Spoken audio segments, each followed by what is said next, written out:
તો એમાં તમને આપેલ છે એક ઇલેક્ટ્રિક ટોસ્ટરમાં ગરમ કરવા માટે નિક્રોમ તારનો ઉપયોગ થઈ રહ્યો છે જ્યારે તેમાંથી અવગણીય પ્રવાહ પસાર થાય અવગણીય ત્યારે ઓરડાના તાપમાને તેનો અવરોધ.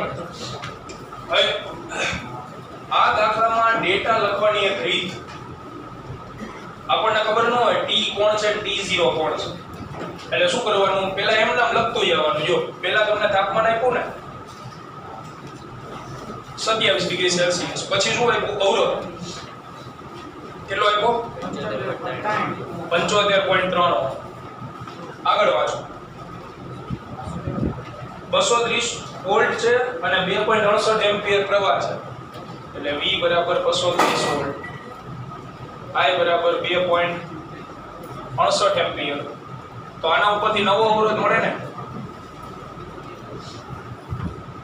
R બરાબર V upon I એટલે 230 ભાગ્યા 2.68 કરો ભાઈ 230 ભાગ્યા 2.68 ઝડપથી 85.8 ઓહમ. પછી તો સ્થાયી તાપમાન કેટલું હશે એવું કીધું એટલે તાપમાન T મેળવવાનું છે અને છેલ્લે તાપમાનનો અવરોધક ગુણાંક આપેલો તમને આલ્ફા બરાબર 1.70 10 ની -4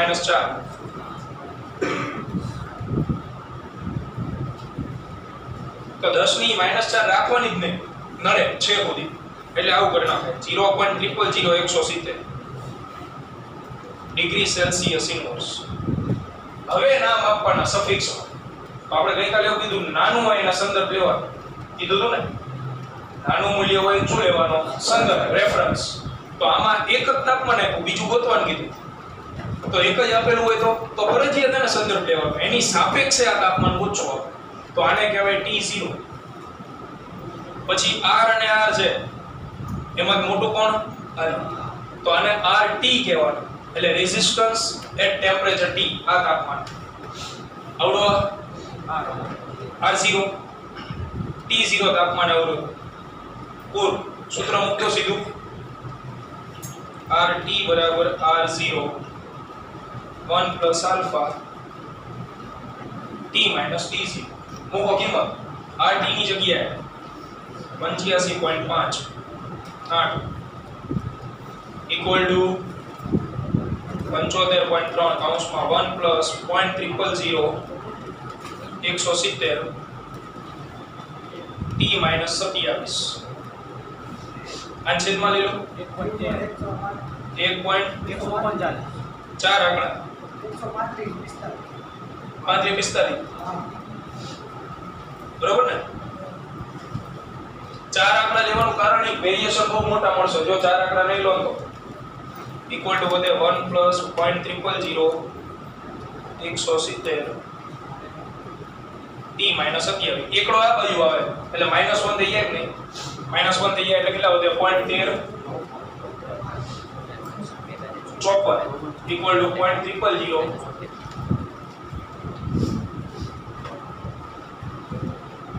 T minus 27 આને ભાગાકારમાં લાવો કેટલા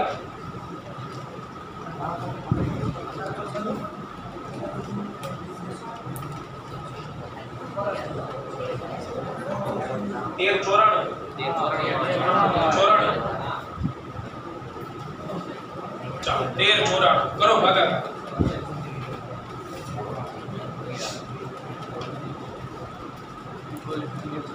કેટલો આવે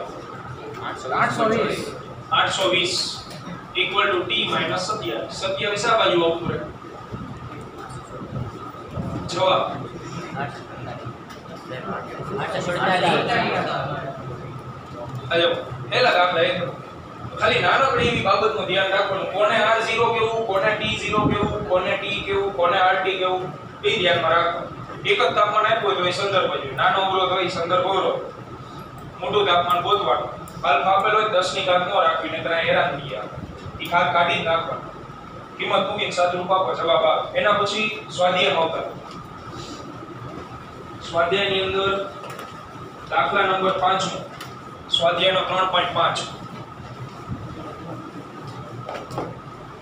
જો રકમ તો એમાં કીધું છે એક ગરમ કરવા માટે વપરાતા ઘટક તારનો ઓરડાના તાપમાને, જો તાપમાન આવ્યું પહેલા એટલે T બરાબર 27, પછી અવરોધ 100 ઓહ્મ છે એટલે R બરાબર 100, આગળ શું આવ્યું, જો તાપમાન ગુણાંક 1.70 10 ની -4 એટલે આલ્ફા ડિગ્રી સેલ્સિયસ ઇનવર્સ, તો 0.000 170 ડિગ્રી સેલ્સિયસ ઇનવર્સ, પછી અવરોધ 117 થાય ત્યારે તાપમાન ગોતો એટલે R બરાબર 117, તો તાપમાન કેટલું, બરાબર.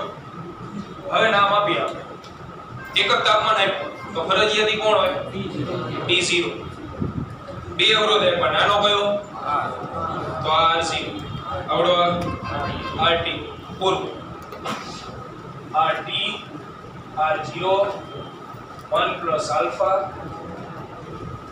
T માઈનસ T0, મૂકો કિંમત 170 100 1 પ્લસ 0.000 170 T માઈનસ 27, આ બાજુ આવે 1.17 1 પ્લસ 0.000 170 T માઈનસ 27 માઈનસ 1 એટલે 0.17,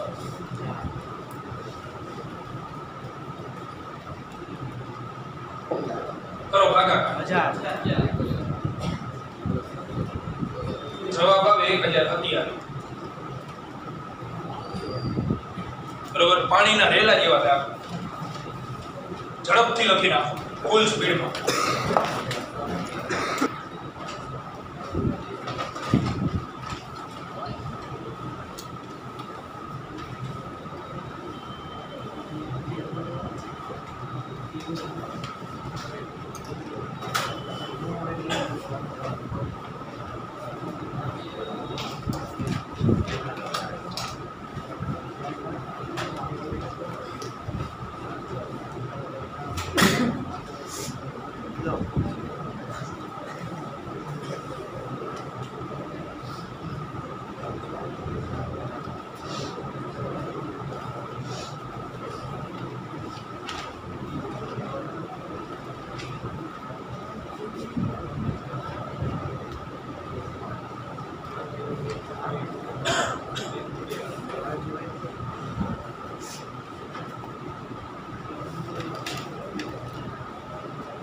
સ્વાધ્યાયનો 7મો દાખલો,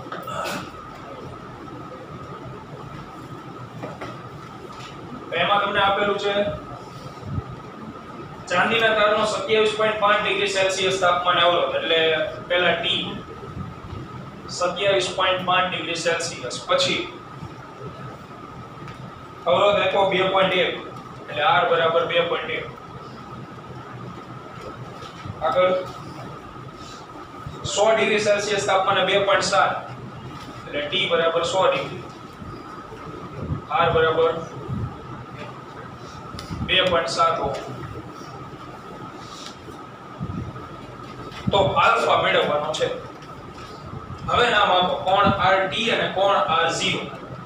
તો બે તાપમાન છે આમાં, નાનું T0, નાનો અવરોધ R0, આ ટેમ્પરેચર T, આવડું RT, પૂરું સૂત્ર મૂકો RT બરાબર R0 1 plus alpha T minus T0, 2.7 2.1 1 plus alpha 100 minus 27.5, કરો ભાગાકાર 1.2857 ઇક્વલ ટુ 1 પ્લસ આલ્ફા, બાદબાકી કરો જોઈએ 72.5, એકડો આ બાજુ આવે એટલે 0.2857 ઇક્વલ ટુ 72.5 આલ્ફા, 72.5 ભાગાકારમાં લઈ જાઓ 0039 ડિગ્રી સેલ્સિયસ ઇનવર્સ, ઇનવર્સ અપોળા ડિગ્રી સેલ્સિયસ ઇનવર્સ. ત્યાર પછીનો દાખલો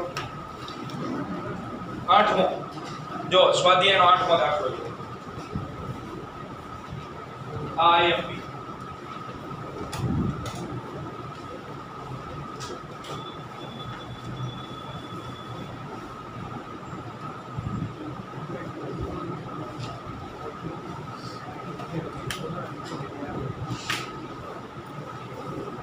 તો એમાં તમને શું આપેલું ધ્યાનથી સમજો બે દાખલા આવે મહત્વ 230 ના ઉગમ સાથે પ્રારંભમાં 3.2 એમ્પિયર પ્રવાહ વહે છે V બરાબર 230 પ્રારંભિક પ્રવાહ I1 બરાબર કેટલો આપ્યો 3.2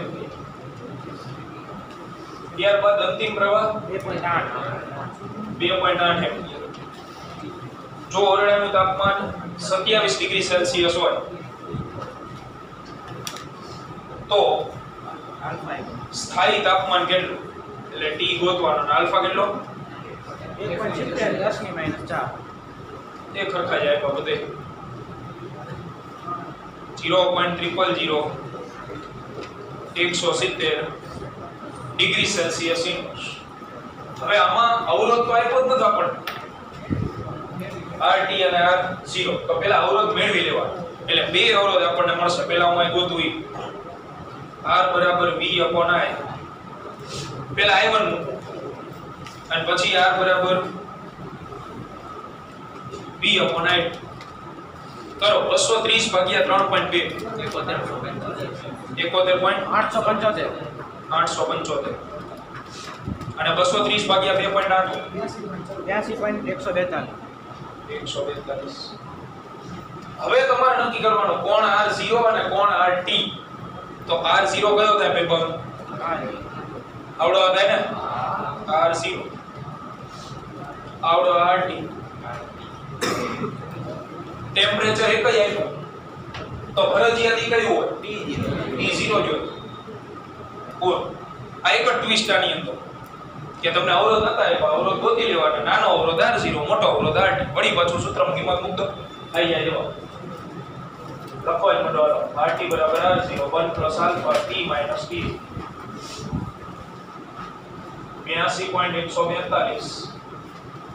71.875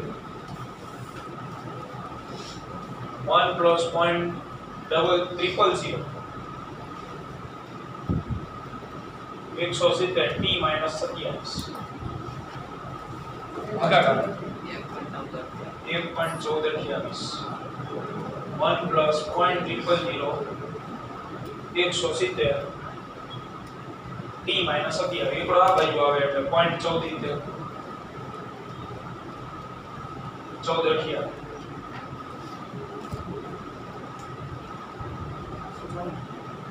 ભાગાકાર 840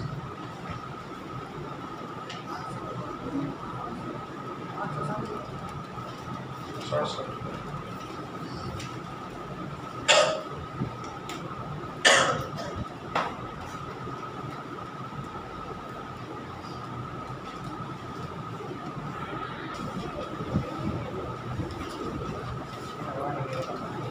તો રકમની અંદર કીધું છે પ્લેટિનમ અવરોધ ધરાવતા થર્મોમીટરમાં પ્લેટિનમ તારનો અવરોધ બરફના તાપમાન ગુજરાતીમાં તાપમાન લખીને બરફના તાપમાન તો બરફનું તાપમાન શું હોય 0 સેલ્સિયસ ત્યારનો અવરોધ આપી દીધો કેટલો આપ્યો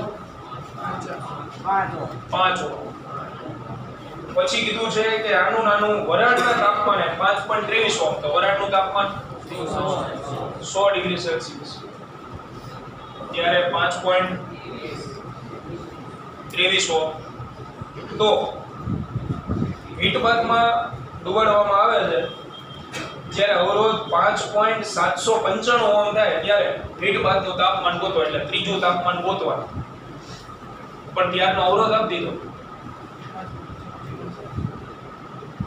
5.795 ઓહ્મ હવે નક્કી કરવાનું પેલો એવો દાખલો જેમાં ત્રણ બાબતો આવી તો નાનું હોય T0 R0 અને T1 કો તો R આ T2 કો તો R2 હવે આમાં અવરોધ ગુણાંક ન થાય તો જોડી લેશું પહેલા આ જોડી લો એના માટે સૂત્ર બનાવો તો આના માટે સૂત્ર શું બને RT1 R0 1 plus alpha T1 minus T0 આમાં શેનો જવાબ આવી જાય આલ્ફા પછી જોડી બનાવવાની આ બે અથવા પહેલાની છેલ્લા એટલે T2 નો જવાબ મળી જાય બરાબર મૂકો કિંમત 5.23 5 1 plus alpha 100 માઈનસ 0 5.3 ભાગ્યા 5 1.046 ઇક્વલ ટુ 1 પ્લસ 100 આલ્ફા એકડો આ બાજુ આવે 0.046 100 આલ્ફા 100 છેદમાં જતા રહે તો આલ્ફા બરાબર 0.00046 એકમ નો ભૂલતા ડિગ્રી સેલ્સિયસ ઇન્વર્સ હવે જોડી લો પહેલું છેલ્લું તો પહેલા છેલ્લાને જોડી લઈને સૂત્ર બનાવી તો લખાય RT2 equal to R0 1 plus alpha T2 minus T0 મૂકો RT2 5.795 સો એટલે ગમે એ જોડી લઈએ આ બે જોડી લે તોય હાલે ના લે તોય આ જ લેવા રેફરન્સના સંદર્ભના સાપેક્ષે ગોતવું વધારે હિતાવહ છે આ સંદર્ભ નથી તો વેરિએશન આવશે 5-25 ડિગ્રી જવાબ ખોટોય પડે બરોબર એટલે આના સંદર્ભમાં જ લેવાનો ઇક્વલ ટુ R0 જગ્યાએ 5 1 પ્લસ આલ્ફા જગ્યાએ 0.00046 T2 ગોતવાનું છે minus T0 0 1.159 equal to 1 plus 0.00046 T2 એકડો આ બાજુ આવે 0.159 T2 કરો ભાગાકાર 354.65 ડિગ્રી સેલ્સિયસ કેટલો જવાબ આવ્યો 345 આપ્યો ને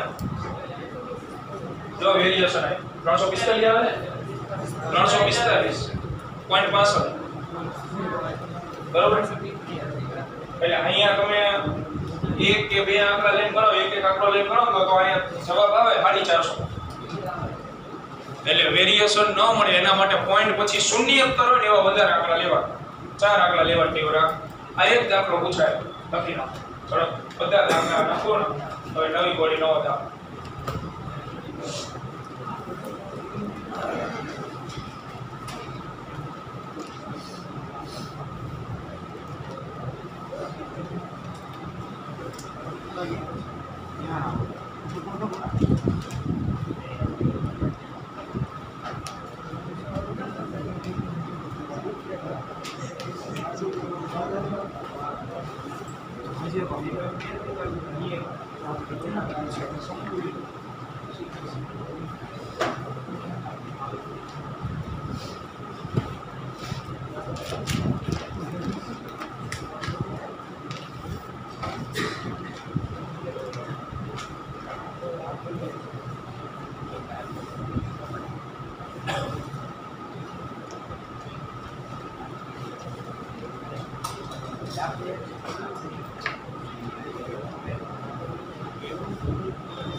મોટિવ ફોર્સ અને આંતરિક અવરોધ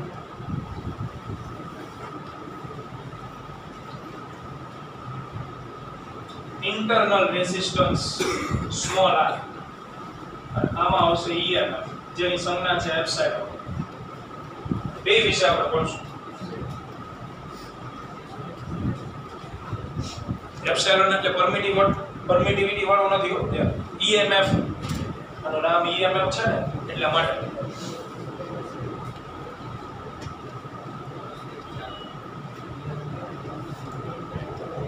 તો પહેલા લખાણ લખાય પછી સમજાય એટલે દરેક પોઈન્ટ ક્લિયર થાય આકૃતિની જગ્યા મૂકી દો આશરે 8 લીટી 7 થી 8 બધાને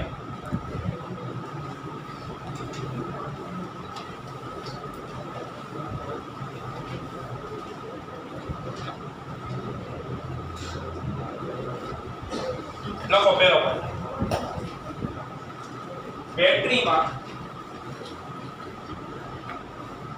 બેટરીમાં રાસાયણિક દ્રવ્યો ભરેલા હોય છે. રાસાયણિક દ્રવ્યો ભરેલા હોય છે. બીજો પોઈન્ટ, જેના લીધે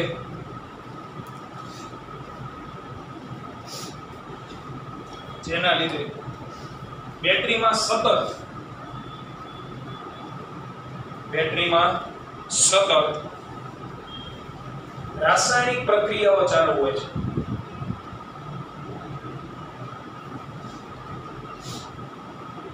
રાસાયણિક પ્રક્રિયાઓ ચાલુ હોય છે. એના પછી પોઈન્ટ, આ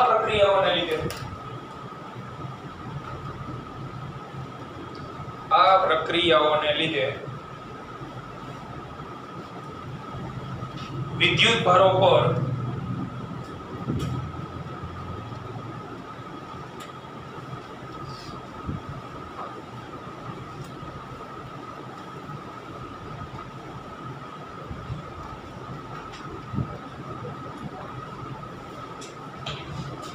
રાસાયણિક બળ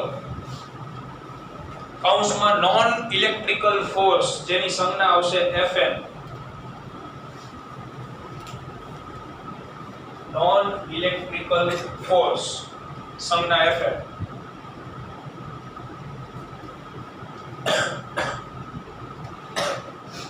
લાગે છે.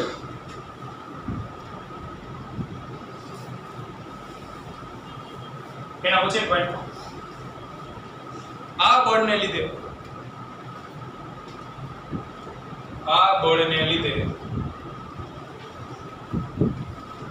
ધન વિદ્યુત ભારો એક ધ્રુવ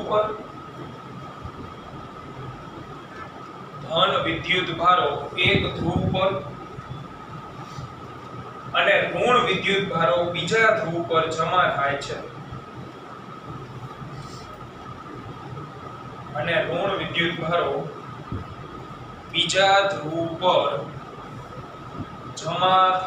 છે.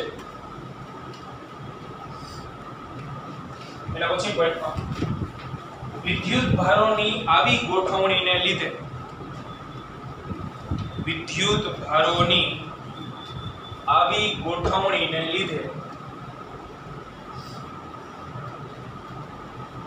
વિદ્યુત ક્ષેત્ર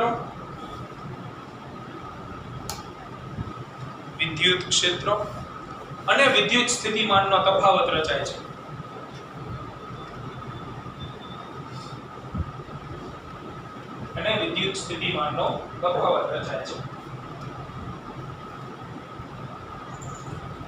એ પછી પોઈન્ટમાં, આ વિદ્યુત ક્ષેત્રને લીધે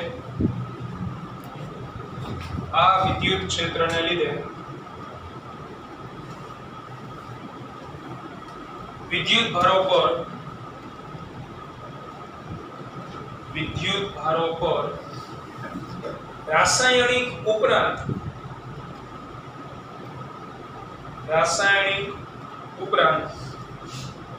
વિદ્યુત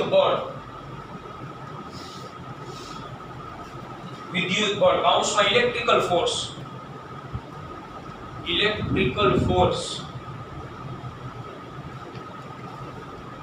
જેની સંજ્ઞા લખ્યો કૌંસમાં Fe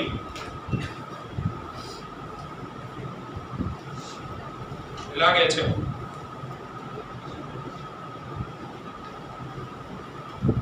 એ પછી પોઈન્ટમાં,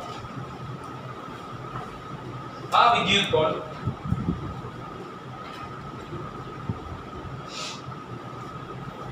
રાસાયણિક બળની વિરુદ્ધ દિશામાં હોય છે.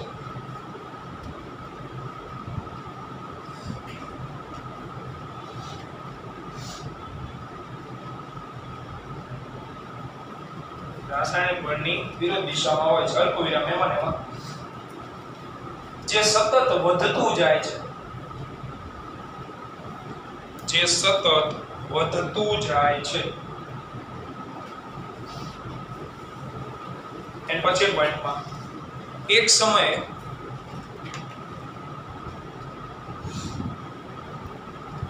Fn બરાબર Fe આ બે લખાય Fn બરાબર Fe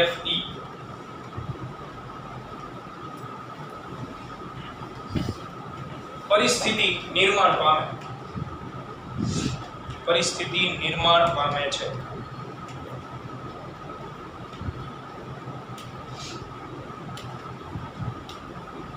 એન પછી પોઈન્ટમાં આ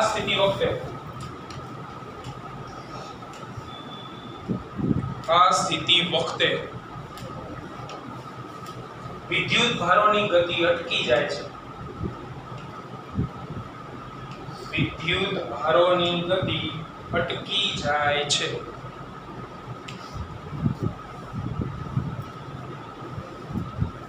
અને ચલો તેથી આ સ્થિતિમાં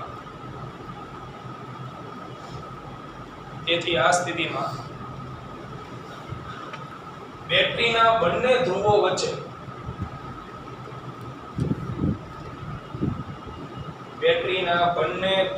વચ્ચે મહત્તમ સ્થિતિમાન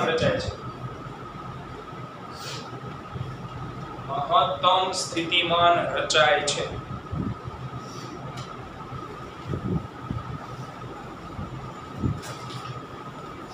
હવે લખો એમાં છે EMF કૌંસમાં એપ્સિલોન એની વ્યાખ્યા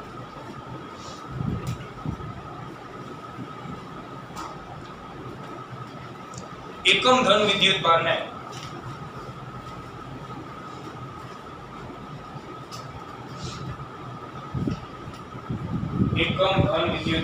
ઋણ ધ્રુવથી ધન ધ્રુવ સુધી લઈ જવા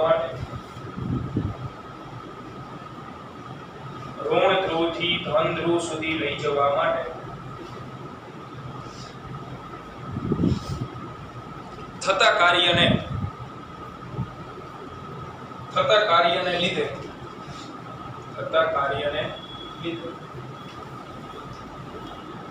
વિદ્યુત ભારને મળતી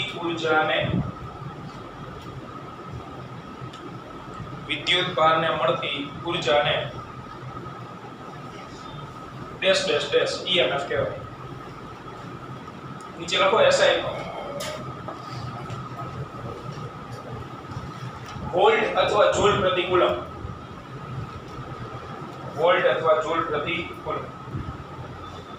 બીજું ટાઇટલ મારો આંતરિક અવરોધ કૌંસમાં સ્મોલ r એની વ્યાખ્યા. આંતરિક અવરોધ સ્મોલ r એની વ્યાખ્યા.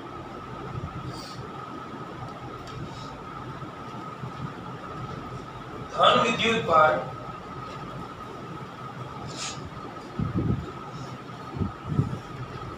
જ્યારે ઋણ ધ્રુવથી ધન ધ્રુવ સુધી પહોંચે છે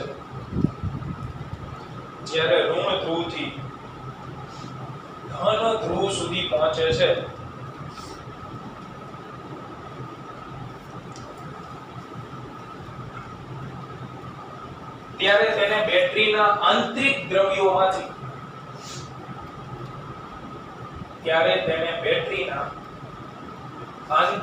દ્રવ્યોમાંથી પસાર થવું પડે છે. જેને બેટરીનો આંતરિક અવરોધ કહેવાય.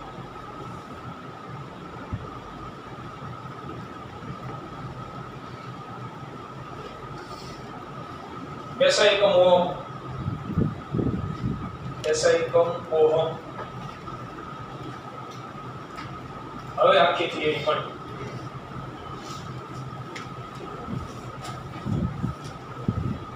તો આઈડિયા લો. એક બેટરી ધ્યાનમાં લો.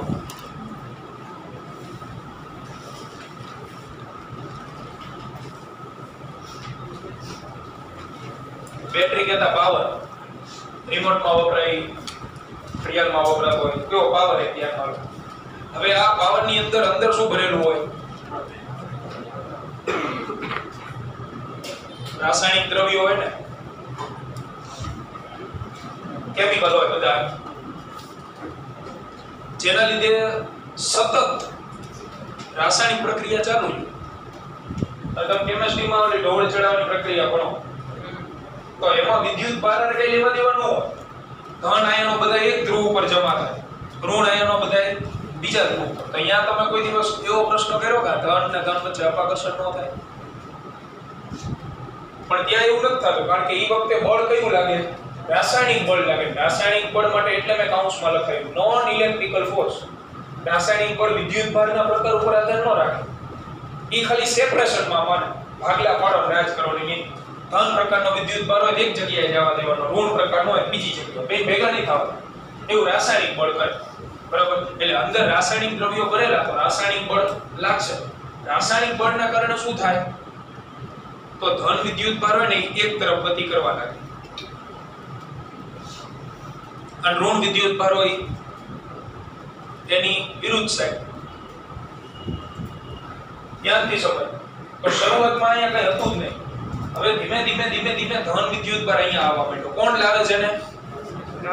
રાસાયણિક બળ. અને અહીંયા ઋણ વિદ્યુત ભાર આવવા માંડ્યો. કોણ લાવે એને? રાસાયણિક બળ. તો વિદ્યુત ક્ષેત્ર નિર્માણ પામવા માંડ્યું. વિદ્યુત ક્ષેત્ર કઈ દિશામાં હોય? ધનથી. એટલે બાહ્ય વિદ્યુત ક્ષેત્ર ઉત્પન્ન થવા માંડ્યું, શૂન્યમાંથી સર્જે. પેલા વિદ્યુત ભાર હતો નહીં. કોણ લાવે છે ને? રાસાયણિક. પેલા 5 વિદ્યુત ભાર ગોઠવાના, પછી 500, પછી 5000, પછી 50000. એવી ધીમે ધીમે વિદ્યુત ભારનો સંગ્રહ આવી રીતે થવા માંડ્યો. તો હવે જેમ જેમ વિદ્યુત ભારો ગોઠવા મળશે, જેટલા વધારે વિદ્યુત ભાર ગોઠવાશે એટલું વિદ્યુત ક્ષેત્ર કેવું બનતું જાય? પ્રબળ બનતું જાય. વિદ્યુત ક્ષેત્ર હોય તો વિદ્યુત બળ તો આવે.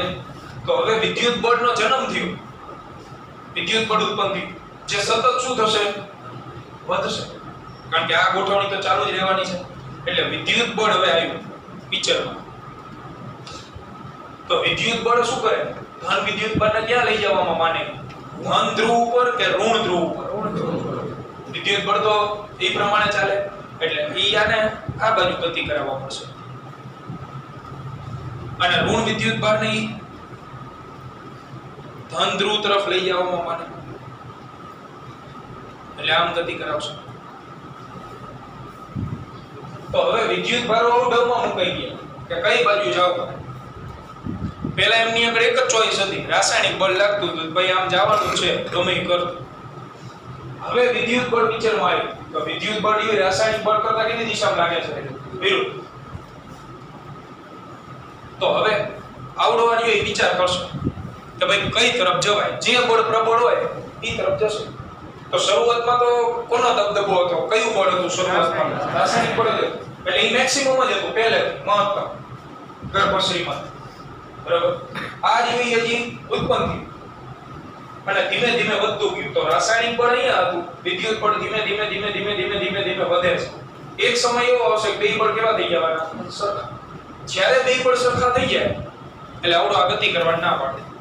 દોરડા ખેંચો, આ બાજુ બળ, આ બાજુ બળ, બે સરખા. પછી નવો એકે વિદ્યુત ભાર અહીંયા નો આવે. ધારો કે અહીંયા 5 લાખ વિદ્યુત ભાર જમા થઈ ગયા, ત્યારે આવી પરિસ્થિતિ ઉત્પન્ન થઈ, Fn બરાબર Fe. તો પછી 5 લાખ ઉપર એક પણ વધારાનો વિદ્યુત ભાર નહીં આવે. બાકીના બધા વિદ્યુત ભાર ક્યાં જમા રહેશે? અંદર સ્થિર પોઝિશન થઈ ગઈ, એકદમ સ્ટેટ. બરાબર? અને ઈ સ્થિતિમાં આના બે છેડા વચ્ચેનો વિદ્યુત સ્થિતિમાનનો તફાવત કેવો હશે? મત. કારણ કે શરૂઆતમાં કેટલા ગોઠવાના હતા? 5, પછી 50, પછી 50,000, પછી 5 લાખ. એક જ ગયા 5 લાખ આવી ગયા. એટલે સ્થિતિમાનનો તફાવત ધીમે ધીમે ધીમે ધીમે ધીમે ધીમે વધતો ગયો. એક સમય એટલે કે Fn બરાબર Fe આવ્યું ત્યારે વિદ્યુત ભારની ગતિ અટકી ગઈ. એટલે હવે આપણે એવી કોઈ એક્સપેક્ટેશન નથી રાખતા નવો વિદ્યુત ભાર અહીંયા આવશે. સ્થિર પોઝિશન થઈ. તો ત્યારની પરિસ્થિતિમાં બે છેડા વચ્ચેનો વિદ્યુત સ્થિતિમાનનો તફાવત કેવો થઈ જાય? મેક્સિમમ થઈ જાય. અને એને કહેવાય બેટરીનું EMF. બરાબર? Electromotive force. હવે અમુક વિદ્યાર્થી પ્રશ્ન થાય તો કે સાહેબ આ વિદ્યુત બળ પ્રબળ બનતું જાય છે, તો એવું ન બને કે વિદ્યુત બળ રાસાયણિક બળ કરતા વધી જાય? સમજાય? વિદ્યુત બળ વધે છે તો વધતા વધતા વધતા વિદ્યુત બળ રાસાયણિક બળ કરતા વધી જાય એવું બની શકે? બાપા કરતા છોકરો મોટો થાય? ગમે એમ મથે તો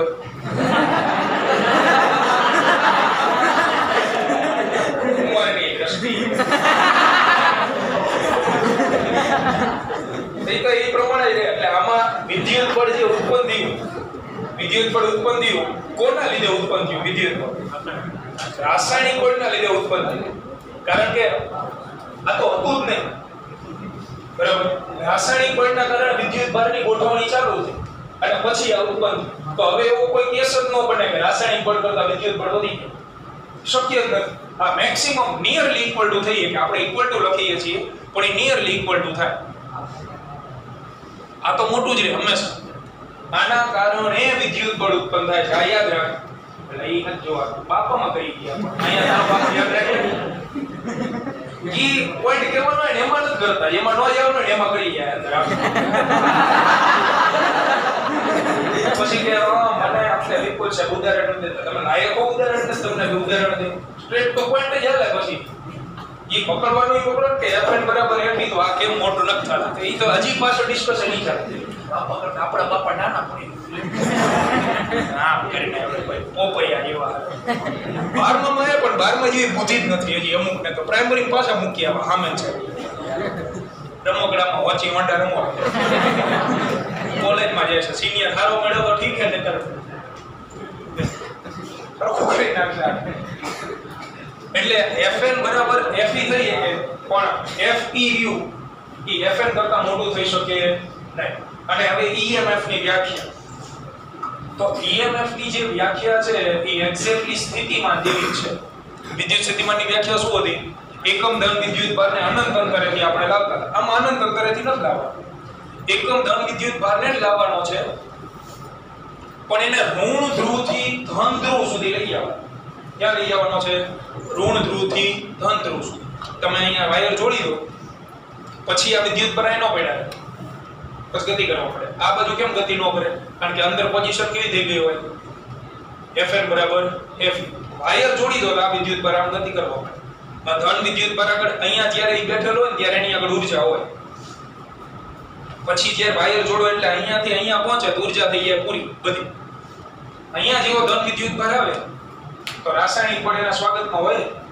અહીં ઈ ધન વિદ્યુત ભારને ધન ધ્રુવ સુધી કોણ લઈ જાય? રાસાયણિક બળ. દેખીતી વસ્તુ છે. ધન વિદ્યુત બળને ધન ધ્રુવ સુધી રાસાયણિક બળ જ લઈ જાય, વિદ્યુત બળ ન લઈ જાય. વિદ્યુત બળ તો એને અહીંયા પકડી રાખવા માંગે, એ ઋણ ધ્રુવ ઉપર જ રહે. પણ રાસાયણિક બળનું મૂલ્ય વધારે હોવાથી એ એને આ સાઈડ ખેંચી જશે. પણ જ્યારે આ જે વિદ્યુત બળ છે એ ઋણ ધ્રુવથી ધન ધ્રુવ સુધી આવે તો રાસાયણિક બળ વડે જે કાર્ય થાય અને એ કાર્યને લીધે જે પણ ઊર્જા આને મળે એ ઊર્જાને કહેવાય બેટરીનું EMF. તો એ વ્યાખ્યા લખાવી જોજો. એકમ ધન વિદ્યુત ભારને ઋણ ધ્રુવથી ધન ધ્રુવ સુધી લાવવા માટે રાસાયણિક બળ વડે થતા કાર્યને લીધે મળતી ઊર્જાને EMF કહેવાય. તો EMF નું જે સૂત્ર છે એવું જ બને, કાર્ય અથવા તો ઊર્જા છેદમાં વિદ્યુત ભાર. કારણ કે એકમો એ રાશિ ક્યાં લખવાની હોય? છેદમાં. એકમ ધન વિદ્યુત ભાર છે તો એ છેદમાં, છેલ્લે કઈ રાશિ આવી? મળતી ઊર્જા, ઊર્જા અંશપાત એટલે જૂલ પ્રતિ કુલમ અથવા વોલ્ટ એકમ. અને આંતરિક અવરોધ, તો વિદ્યુત ભાર જ્યારે અહીંયા પહોંચે ધન એ આ જગ્યાએ આવતો હોય તો કે શૂન્ય અવકાશ નથી હાજર અંદર, એને રાસાયણિક દ્રવ્યોમાંથી ભટકાતા જ આવતો. તો જેટલી ઊર્જા એને મળવી જોઈતી હતી એમાંથી થોડો ભાગ રહ્યો એ વપરાઈ જાય. તો એ શું કામ વપરાઈ જાય? તો બેટરીની અંદર શું હાજર હોય? આંતરિક અવરોધ. એટલે વિદ્યુત ભારને અહીંયા સુધી પહોંચવા માટે બેટરીના રાસાયણિક દ્રવ્યોમાંથી પસાર થવું પડે, જેને કહેવાય બેટરીનો આંતરિક અવરોધ.